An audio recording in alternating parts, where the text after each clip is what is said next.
Hello everybody, this is Dago here. Pretty snazzy walkthroughs. Code Veronica X, A rank. For some reason I almost said Majora's Mask 3 hearts. I don't know why, because that was like 2 walkthroughs ago. Whatever. Okay, this is probably the stupidest room in the game here. This is sort of... You're going to be up there later, like on top of where this is, because there's like a grate above it, I think.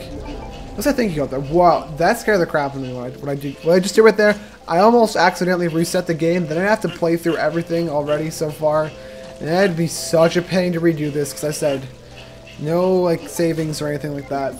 Or whatever. It's just because there's like no way to really avoid those little ant things. I don't, at least none that I can think of. So I'm just going to use this green herb to heal myself up. You notice there's blood on the wall. If you remember a scene earlier where Alfred was sort of going through a hallway, like dragging against the wall, and then comes in a room. Well, this is that room. You'll see in a second, because they're having this stupid dramatic thing. It's like, oh no, I gotta open this door. Hold on, let me take my time. Even though it's an electronic door, I gotta take my time opening it. Yeah. So this is the room we needed that little weighted cube thing in, which I think that was actually an interesting report. Read that if you feel like it. You definitely have time to. Alright, so yeah, it says 2 sides of the coin. So basically, you look at those 4 things, and then the way you figure it out is you look at the cube, and then you see the one they gave you, and then flip it to the opposite side, and that's the one you input, and then just input the 4 results you get. I just like wrote down the solution and memorized it, so I can just type it in without wasting your time with me looking at the thing. Which, honestly, when you play through these games, what you really should just like memorize solutions to puzzles, so you don't have to waste your time figuring them out every time. It really helps you with the whole speedrun thing. And we just stole jewelry from a dead body. Hooray! We're so cool. I think most of the stuff in this game is dead.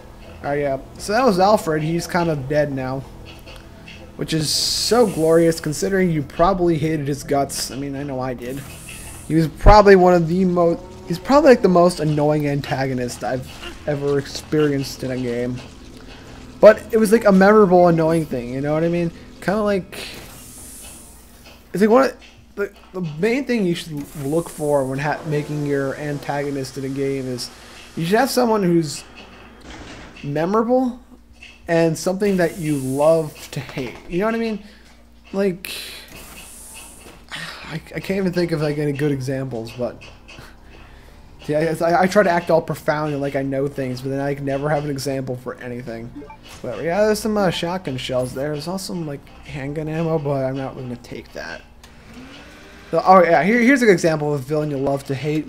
If you've played like I think it's Mother 3. It's like the 3rd Earthbound game or whatever.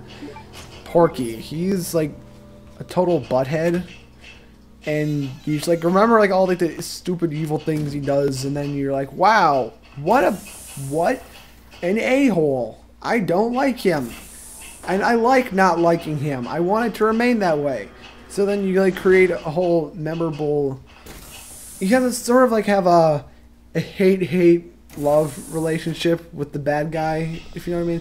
Like the players of the game or any story in any case, or if you're like watching a movie or playing a game or reading a story or anything, you should make sure that everyone doesn't like the bad guy and they like not liking them, but they don't just hate him for the sake of, oh, he's evil. Like he has to be like completely insidious and out of his freaking mind. So you have like legitimate reasons to hate him other than, oh, he's a bad guy, I should hate him. But he should have some like distinct qualities that make him dislikable, and you like disliking him because you dislike his dislikable qualities. That was the most awkwardly phrased thing I've ever said. It was. Yeah. Yeah, that's what 4 hours of Red Bull fueled sleep does to you. Yeah, drinking Red Bull before sleeping, not a good idea. Actually, it was like 4 hours before we slept, wasn't it? Yeah. I think so. You can make some quick work of that hunter there by just shooting it with that magnum. And yeah, seriously, the magnum's like so useful when you do it like here. It's like not even funny how useful it is. And I go through most of the game without using it still. This is like the only part of the game Like, really, like Hunter's like the only thing I use the Magnum for. You don't actually need excuse me. You don't actually need to use the Magnum when you fight the final boss, because you can use the explosive tipped arrows that you stockpiled. It takes about 20 of them. I believe like after I did, I had like 1 left or something like that. But yeah, so there's a little scene where the Nosferatu guy comes out, and I believe Nosferatu was supposed to be Alexander Ashford. It's like Alexia was like experimenting on their father with it. That's like a really cool thing. Like Alexia is just like totally twisted. Like I think she was like a really cool villain. And then when you actually fight her, it's like the coolest thing ever. And her like music when you fight her is actually also pretty awesome. It was like one of the things earlier. If you remember when I was talking to Narv about the whole boss fight thing. What makes a boss fight memorable? It has to be like the perfect combination of good gameplay and awesome music. Now, usually like the boss fight in these games are usually a little underwhelming because you know to over prepare for them so you can like make quick work of them. But the music is just totally awesome. Like when you fight Alexia. And I think in the Dark Side Chronicles, or the one like rail shooter version that they have on the Wii, when you go through this part of it, the music for you fight Alexia is probably like one of the coolest things ever. It's just like, I can't even begin to describe it. I'm just like have like a annoying moment where I'm like, oh my god, oh my god, oh my god, if I try to describe it any further. That's what I tend to do when I talk about things I like. I get a little overly praising without actually saying anything. You know, it's more praise over substance, I guess. I don't know. I mean, I can praise things objectively, I suppose. I wrote a couple reviews for albums that I posted to like Metal Archives and stuff, but anyway, so what we have to do here, Claire is actually in this room, and we're going to find Claire in a minute. But just to free up our inventory, we're going to put these 2 things in here on their... We're basically placing the jewels on the respective family member it belongs to in that portrait. It's like Alexia, Alfred, and their dad. You gotta just, you know, give them their jewels so they can, you know, it's the family jewels. Yeah, I went there. Alright? Yeah, that's what we need that knife for, just so we can free Claire here. It's Claire, I need some kind of tool to open it. Okay, how about this knife that we conveniently give you? So really, they're doing something pretty much the exact same thing Resident Evil 1 did. Or if you remember, you fight the spider and you're like, oh my god, I have to get out of here, but I need to cut something. Oh look, they gave me a knife to do it. That's nice of them.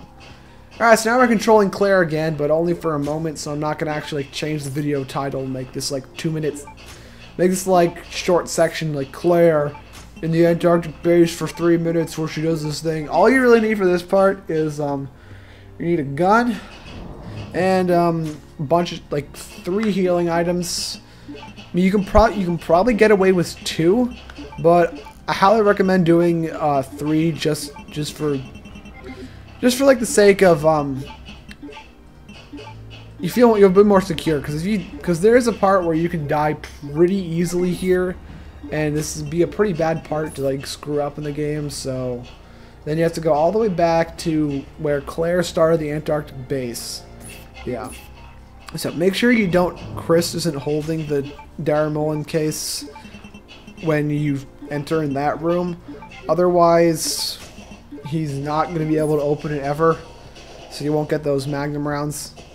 Yeah, there's a thing you can do here where you push that bookshelf aside and put a shotgun down on the hooks and it opens something up for you, but it's not actually anything useful.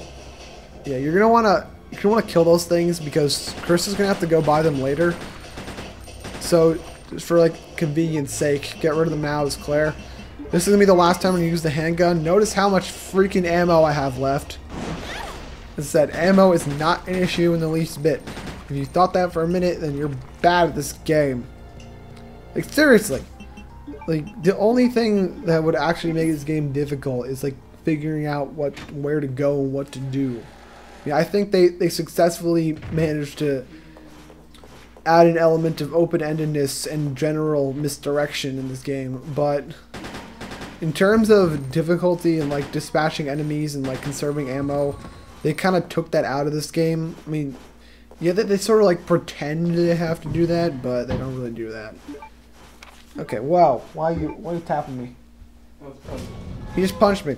All right, this part here, it's kind of weird. We have to do it's like a glass ball, and you have to like get the security card out of it. Oh, it's a crystal. My bad. Yeah.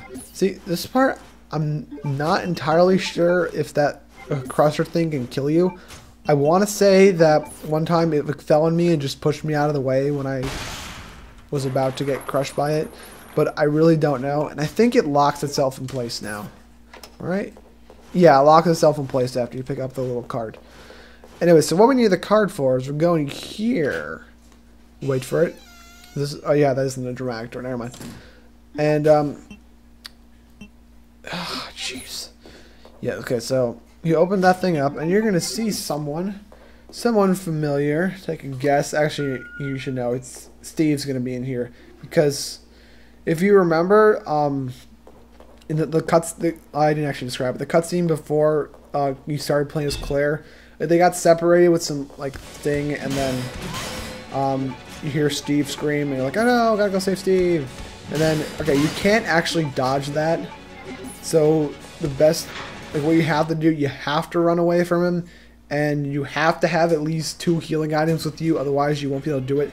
That scene right there is probably the most epic cutscene in the entire game. It's this like huge fight between Wesker and Alexia, and he's like running on walls, and she's like shooting fire all around, kind of like she is now. And I actually didn't know she can spit acid, but yeah, here I'm just kind of playing it safe. I figured, hey, I'll use the Magnum because I usually like try to use grenade rounds on her for some reason, which seems to work pretty well. But if you go in this room without having a bunch of like weaponry on you, then you're probably screwed. The only thing you'll have to fight her is the knife, which is really dangerous because she has an attack where she can touch you and instantly incinerate you and kill you, which is probably not something you want to do. You know what I mean? Yeah, okay, so this video is about over. We're going to go in this, behind this, we're going behind this portrait thing and into like a sort of weird area. This mansion kind of looks a lot like the foyer from the first game. You know what I mean? Alright guys, I'll see you next video.